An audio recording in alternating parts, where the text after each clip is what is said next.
Hello दोस्तों, मैं संदीप मिश्रा आप सभी का स्वागत करता हूं आपके यूट्यूब चैनल एसएम क्लासेस में।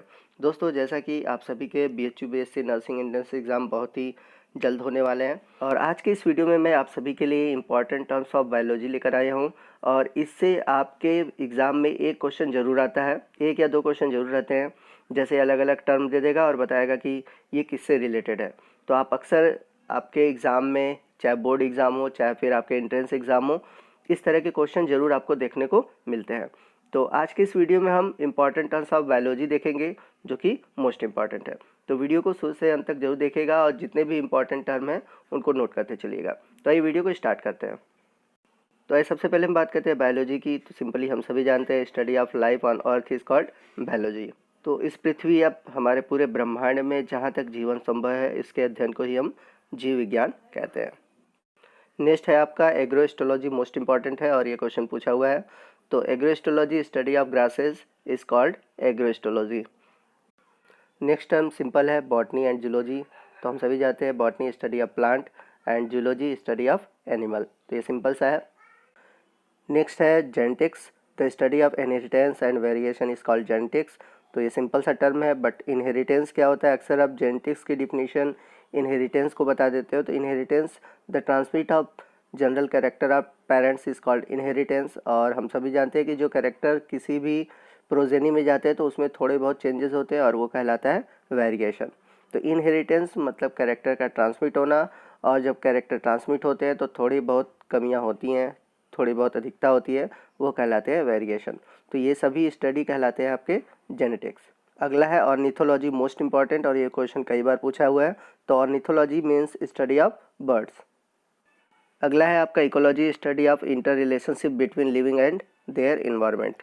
तो इकोलॉजी हम सिंपली सभी जानते हैं, इकोलॉजी रिलेशन बिटवीन होता है लिविंग और इट्स इन्वायरमेंट। तो इकोलॉजी में कुछ इंपॉर्टेंट टर्म है, जैसे इकोसिस्टम क्या होता है, बायोम क्या होते हैं, इन सभी टर्म के बारे में भी आप देख लीजिएगा। आइए चलते हैं अगले टर्म की ओर। अगला है पैलियोंटोलॉजी, मीन्स स्टडी ऑफ फॉसिल्स। ये भी मोस्ट इंपॉर्टेंट है और कई एग्जाम में पूछा हुआ है। तो पैलियोंटोलॉजी स्टडी ऑफ फॉसिल्स। और यहाँ पे मैं एक बात और बता दूँ, इसे पैलियो बायोलॉजी भी बोला जाता है। ठीक है, अगर ये बॉटनी के केस में पढ़ते हैं तो इसे पैलियो बॉटनी कहते हैं। तो पैलियो वर्ड से रिलेटेड रहेगा तो आप याद रखिएगा वो फॉसिल्स से रहेगा। ठीक है, तो पैलियो बॉटनी, पैलियो जूलॉजी, ये सभी टर्म आते हैं। तो पैलियो मीन्स जैसा कि मैंने बताया था स्टडी ऑफ फॉसिल से रहेगा रिलेटेड। ठीक है, तो इसको भी याद रखिएगा और इसको नोट कर लीजिए कहीं। नेक्स्ट है फेरेनोलॉजी, यानी कि स्टडी ऑफ ह्यूमन स्कल। तो ये भी क्वेश्चन पूछा हुआ है कई ईयर में, तो आप इसको भी नोट कर लीजिए। अगला है एंथोलॉजी। तो एंथोलॉजी का मतलब होता है study of flowers and flowering plant. तो यहाँ पे जो टर्म लिया गया वो एंथेसिस से लिया गया। तो एंथेसिस का मतलब होता है फ्लावरिंग। तो बर्ड से लेकर फ्लावरिंग तक का जो प्रोसेस होता है उसको हम बोलते हैं एंथेसिस। तो इसलिए इसका नाम पड़ा है एंथोलॉजी। तो इस तरह से आप इसको याद कर सकते हैं। अगला है palynology, study of pollen grain and other is called palynology. तो ये भी मोस्ट इंपॉर्टेंट है और कई बार पूछा गया है। तो याद रखिएगा पेलिनोलॉजी पोलिनेशन से रिलेटेड है। ठीक है, और इसमें स्टडी ऑफ पोलन ग्रेन के बारे में पढ़ते हैं और अदर टर्म जो है आपके पोलिनेशन से उसके बारे में भी पढ़ा जाता है। तो पेलिनोलॉजी को याद रखिएगा, ये भी इंपॉर्टेंट है।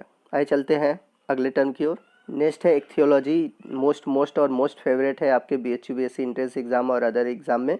इससे क्वेश्चन बहुत पूछा जाता है, तो वेरी इंपॉर्टेंट है, इसको आप नोट कर लीजिएगा। Ichthyology means study of fishes. Next है इंटेमोलॉजी, स्टडी ऑफ इंसेक्ट। ये भी मोस्ट इंपॉर्टेंट है, इन सबों से क्वेश्चन पूछे हुए हैं। या फिर क्वेश्चन ऐसे भी पूछ देता है स्टडी ऑफ इंसेक्ट, फिर आपको अलग अलग ऑप्शन देंगे, तो उन ऑप्शन में जब इंटेमोलॉजी होगा, इंटेमोलॉजी ऑप्शन सही होगा। तो आप हर तरीके से प्रिपेयर रहिए इन क्वेश्चन के लिए। ठीक है, नेक्स्ट है पैरासिटोलॉजी, यानी कि स्टडी ऑफ पैरासाइट्स। तो जितने भी पैरासाइट्स हैं उनके स्टडी को हम बोलते हैं पैरासिटोलॉजी। ठीक है, तो सिंपल सा है, पैरासाइट से आप इसको याद कर सकते हैं। ठीक, बट अगर वायरस का पूछेगा तो ये नहीं कि आप पैरासाइटोलॉजी करेंगे, वहाँ पे वायरोलॉजी होगा। ठीक है, तो थोड़ा सा डिफरेंस है। ठीक, चलिए आइए देखते हैं अगला क्या है। अगला है मेलेकोलॉजी।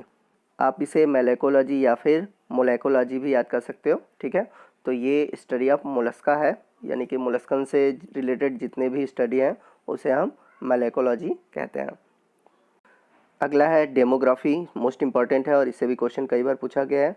तो डेमोग्राफी क्या होता है, study of population is called demography, तो इसको आप नोट कर लीजिएगा। नेक्स्ट है वायरोलॉजी, जैसा कि मैंने बताया था study of viruses is called virology.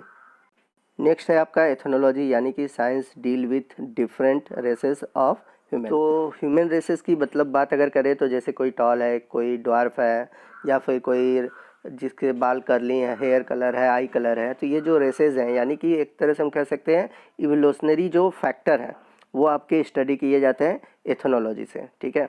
तो इसको याद रखिएगा, मे भी हो सकता है कि आने वाले एग्ज़ाम में आ सकता है। अगला है इथनोग्राफी, यानी कि स्टडी ऑफ स्पेसिफिक कल्चर। तो जैसा कि ह्यूमन के डिफरेंट रेसेस को अगर हम पढ़ते हैं तो उसको बोलते हैं इथनोलॉजी, लेकिन अगर इनके स्पेसिफिक कल्चर के बारे में स्टडी करते हैं तो उसको हम बोलते हैं इथनोग्राफी। तो याद रखिएगा, ये कल्चर का मतलब कल्चर मीडिया वाला कल्चर नहीं है। नेक्स्ट है बायोनिक्स।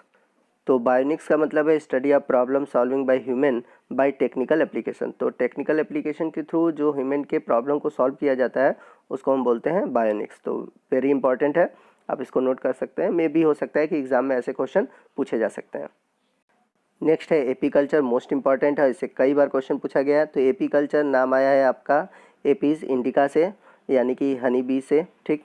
तो एपीकल्चर में हम रेयरिंग ऑफ हनी बीज के बारे में पढ़ते हैं। तो रियरिंग का जो मतलब होता है, इससे मतलब ये है कि सभी चीज़ें आती हैं इसमें, यानी कि जैसे हनी को पालना और इसमें जो आपके जो हनी है उसका प्रोडक्शन करना, तो ये सभी चीज़ें आती हैं आपके एपीकल्चर में। तो बहुत इंपॉर्टेंट है, और जो नाम पढ़ा हुआ है ये एपिस इंडिका से पढ़ा हुआ है, ठीक है। नेक्स्ट है हॉर्टिकल्चर, यानी कि study of fruits and flowers. तो यानी कि इसके अंतर्गत फ्रूट को उगाना, वेजिटेबल को उगाना, या फिर आपके फ्लावर्स को ग्रो कराना, ये सभी चीज़ें आपके हॉर्टिकल्चर में आती हैं। तो इम्पॉर्टेंट है, ये भी क्वेश्चन पूछा गया है। अगला है सेरीकल्चर, ये भी मोस्ट इंपॉर्टेंट है और ये क्वेश्चन कई बार पूछा गया है। तो यहाँ पर आएगा रेयरिंग ऑफ सिल्क वार्म। इसके बाद है फ्लोरिकल्चर, यानी कि फ्लावर कल्टीवेशन। अगला है पोमोलॉजी, यानी कि फ्रूट्स कल्टीवेशन। तो ये जितने भी टर्म है ये सब पूछे गए हैं, जितने भी मैंने मेंशन किया हुआ है। तो आप जितने भी मैं इंपॉर्टेंट बता रहा हूँ उसको नोट करते चलिए, ठीक है। अगला है पीसीकल्चर, ये भी क्वेश्चन मोस्ट इंपॉर्टेंट है। Rearing of fishes is called pisciculture, यानी कि मत्स्य उत्पादन, यानी कि मत्स्य व्यवसाय को हम क्या बोलते हैं, पीसीकल्चर कहते हैं। तो ये भी क्वेश्चन बहुत ही इंपॉर्टेंट है, ये भी क्वेश्चन कई बार पूछा हुआ है। नेक्स्ट है वर्मीकल्चर, यानी कि रेयरिंग ऑफ वर्म, यहाँ पे वर्म होगा। तो यहाँ पर हम बात करते हैं मेनली स्टडी ऑफ अर्थवर्म की, ठीक है। तो अर्थवर्म जो है इसके स्टडी को क्या कहा जाता है, वर्मीकल्चर कहा जाता है। तो मोस्ट इंपॉर्टेंट है। अगला है जेरेंटोलॉजी, यानी कि स्टडी ऑफ फेजिंग। तो इसमें हम अलग अलग, चाहे प्लांट हो या एनिमल हो, उनके अलग अलग बुढ़ापे या जो अलग अलग एज फैक्टर पे हम लोग स्टडी करते हैं वही कहलाता है जेरेंटोलॉजी। अगला बढ़ते हैं, अगला देखते हैं। अगला है पीडोलॉजी, स्टडी ऑफ सॉइल्स, ये भी इम्पॉर्टेंट है, ठीक है। तो पीडो वर्ड जहाँ पे आया है तो यहाँ पर सेंस आपका क्या आएगा, सॉइल्स आएगा। तो याद रखिएगा पीडोलॉजी यानी स्टडी ऑफ सॉइल। नेक्स्ट है सर्पेंटोलॉजी, यानी कि स्टडी ऑफ स्नैक। तो हिंदी में सांप को हम क्या बोलते हैं, सर्प, तो उससे याद रखिएगा सर्पेंटोलॉजी यानी कि स्टडी ऑफ स्नैक। नेक्स्ट है साइकोलॉजी, तो ये सभी लोग जानते हैं कि study of human mind and behaviour is called psychology, तो ये सिंपल सा है। नेक्स्ट है फाइकोलॉजी, मोस्ट इंपॉर्टेंट है, study of algae is called phycology.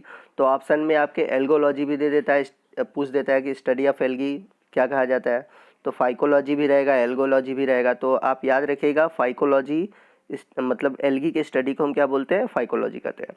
Next है cytology, study of cell is called cytology. और आपको मैं बता दूं study of fungi is called mycology, उसको भी नोट कर लीजिएगा, अगर आगे आता है तो ठीक है, नहीं तो आप इसको नोट करते चलिए। नेक्स्ट है एंजियोलॉजी, यानी कि study of blood vascular system. तो यहाँ पर स्पेशली ह्यूमन केस की बात करते हैं। तो ह्यूमन ब्लड सर्कुलेशन से रिलेटेड जितने भी टर्म आते हैं आपके आते हैं एंजियोलॉजी के अंतर्गत, ठीक है। तो आप इसको नोट कर लीजिए। चलते हैं अगला, देखते हैं टर्म क्या है। नेक्स्ट है एग्रोनॉमी, यानी कि science of soil management and production of crop. तो नाम से ही क्लियर हो रहा है, एग्रो मीन्स एग्रीकल्चर से रिलेटेड है। तो एग्रोनॉमी में क्या होता है कि science of soil management and production of crop. Next है यूजेनिक्स, मोस्ट इंपॉर्टेंट है और ये भी क्वेश्चन कई बार पूछा गया है। यूजेनिक्स आप नोट कर लीजिएगा, study of factor connected with human races. तो इसमें मेनली जेनेटिक्स फैक्टर जो है उनके बारे में स्टडी किया जाता है। तो जेनेटिक फैक्टर की वजह से जो रेस क्रिएट होते हैं ह्यूमन के बीच, उसी को हम बोलते हैं यूजेनिक्स। तो इंपॉर्टेंट है यूजेनिक्स। आइए चलते देखते हैं अगला टर्म क्या है। तो उसके बाद है यूथेनिक्स और उसके बाद है यूफेनिक्स। ये तीनों बहुत ही इंपॉर्टेंट टर्म है और इन तीनों से आपके एग्ज़ाम में क्वेश्चन पूछे जाते हैं और बहुत सारे एग्ज़ाम में क्वेश्चन पूछे गए हैं। तो यदि हम बात करें यूथेनिक्स की, study of environmental condition contribute to development of human being. तो इसमें आप कह सकते हो कि जो इन्वायरमेंटल कंडीशन है, तो इन्वायरमेंटल कंडीशन का ह्यूमन के जेनेटिक्स पर क्या चेंजेस आते हैं, ठीक है, वो आपके कहलाते हैं यूथेनिक्स। तो इसमें हम क्या करते हैं, इन्वायरमेंटल कंडीशन को क्रिएट करते हैं, चाहे वो नेचुरली है चाहे आर्टिफिशियली है, और उसको क्रिएट करके हम उसके जेनेटिकल कैरेक्टर में चेंजेस लाते हैं। तो आप इसको ज़रूर पढ़िएगा, बड़ा ही अच्छा चैप्टर है। नेक्स्ट है euphenics, improvement of phenotypic defect due to genetic with altering environment. तो यूफेनिक्स में क्या होता है कि जो ये फिनोटिपिक डिफेक्ट है, ठीक है, जो जेनेटिक्स के थ्रू फिनोटिपिक डिफेक्ट उत्पन्न हुए हैं, उसको हम इन्वायरमेंट के थ्रू क्या चेंजेस ला रहे हैं, वो कहलाता है आपका यूफेनिक्स। तो यूथेनिक्स, यूफेनिक्स, यूजेनिक्स, ये सभी बहुत इंपॉर्टेंट टर्म है, आप इसको एक बार ज़रूर देख लीजिएगा। इनके फादर कौन से हैं, ठीक है, हो सका तो मैं इस पे वीडियो बनाऊं। अगर आप चाहते हैं कि मैं इस पे वीडियो बनाऊं बहुत डिटेल में, तो आप ज़रूर मुझे कमेंट करके बताइएगा, मैं ज़रूर इस पर कोशिश करूँगा कि आपके लिए वीडियो बनाऊँ। नेक्स्ट है हिपैटोलॉजी, स्टडी ऑफ लीवर। तो हिपैटो वर्ड कहीं भी आ जाए तो वो जानिए कि वो लीवर से रिलेटेड है। नेक्स्ट है इथियोलॉजी। तो जितने भी आपके कॉजेटिव एजेंट है डिजीज़ कॉज करते हैं उसको हम बोलते हैं इटियोलॉजी। नेक्स्ट है माइकोलॉजी, जैसा कि मैंने आपको बताया था, माइकोलॉजी मतलब study of fungi is called mycology. तो ओंकोलॉजी क्या होता है, फाइलोजेनी क्या होता है, प्राइमेटोलॉजी क्या होता है, तो इस पे आप ज़रूर हमें कमेंट करके बताइएगा ये सभी टर्म क्या है। आप आने वाले दिनों में BHU BSc nursing entrance exam से रिलेटेड क्या चीज़ें चाहते हैं, आप चाहते हैं कि मैं किस टॉपिक पर वीडियो बनाऊं, तो आप ज़रूर हमें कमेंट करके बताइएगा और मैं पूरी कोशिश करूंगा उन टॉपिक पर वीडियो बनाने की।